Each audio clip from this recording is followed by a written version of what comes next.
This little light of mine, I'm going to let it shine.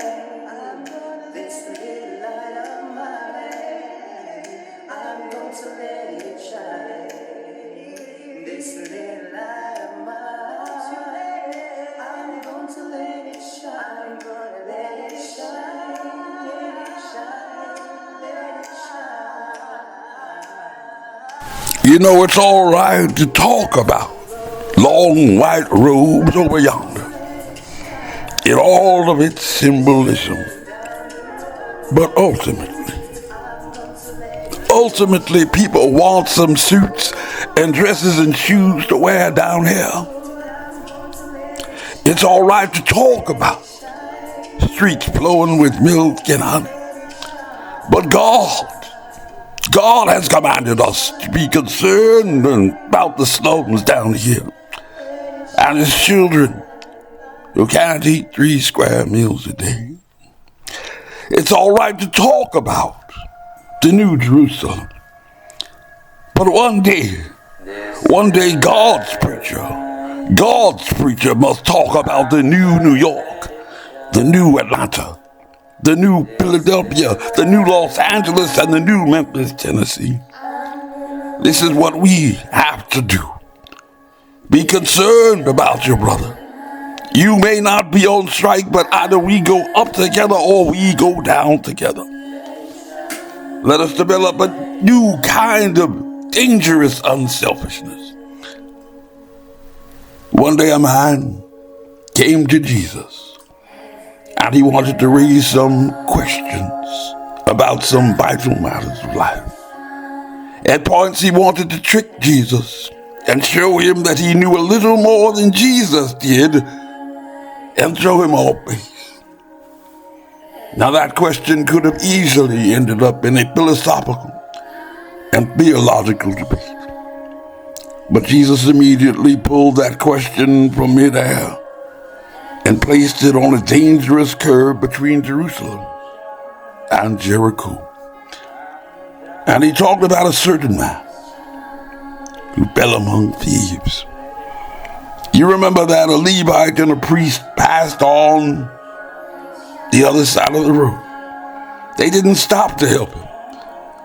And finally a man of another race came by. He got down from his beast, decided not to be compassionate by proxy. He got down with him, administered first aid, and helped that man in need. Jesus ended up saying that this was the good man. This was the great man, because he had the capacity to project the I into the thou and to be concerned about his brother. Now, you know, we use our imagination a great deal to try to determine why the priest and why the Levite didn't stop. At times we say they were busy going to a church meeting, an ecclesiastical gathering, and they had to get on down to Jerusalem so they wouldn't be late for their meeting.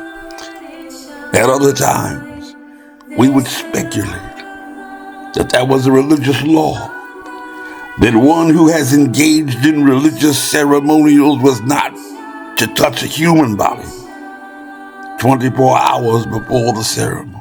And every now and then, we begin to wonder whether maybe they were not going down to Jerusalem or down to Jericho, rather to organize a Jericho Road Improvement Association.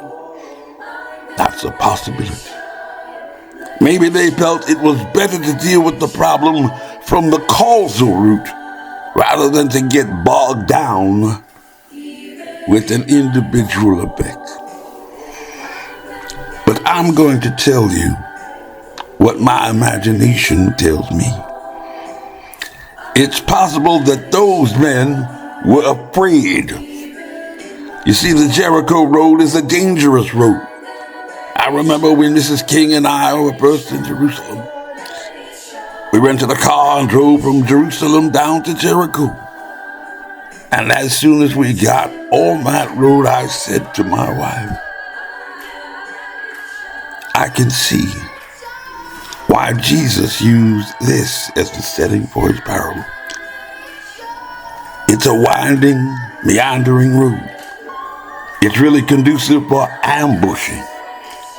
You start out in Jerusalem, which is about 1,200 miles, or rather 1,200 feet above sea level. And by the time you get down to Jericho, 15 or 20 minutes later, you're about 2,200 feet below sea level. That's a dangerous road. In the days of Jesus, it came to be known as the Bloody Pass. And you know, it's very possible that the robbers were still around. Or it's possible that they felt that the man on the ground was merely faking. And he was acting like he had been robbed and hurt in order to seize them over there, lure them there for quick and easy seizure. And so the first question that the priest had to ask, the first question that the Levite had to ask was, if I stop to help this man, if I stop to help this man, what will happen to me? But then that Samaritan came by. That good Samaritan came by, and he had reversed that great existential question. If I do not stop to help this man, what will happen to him? That's the question before you tonight. Not if I stop to help that sanitation worker, what will happen to my job? Not if I stop to help that sanitation worker, what will happen to all of the hours that I usually spend in my office every day and every week as a pastor. The question is not if I stop to help that man, what will happen to me?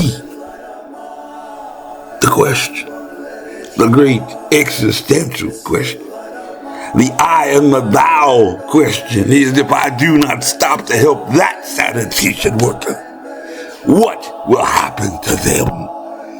That's the question. Let us rise up tonight with a greater readiness. Let us stand with a greater determination. Let us move on in these very powerful days, these days of challenge to make America what it ought to be. We have an opportunity to make America a better nation.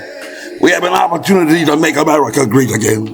And I want to thank God once more for allowing me to be here with you.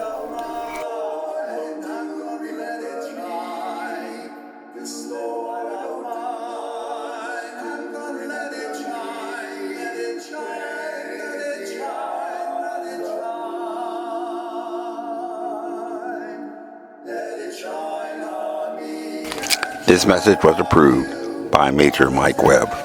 Honest.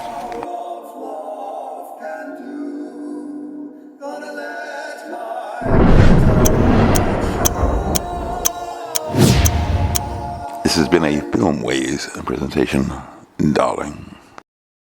And y'all come back now. Yeah.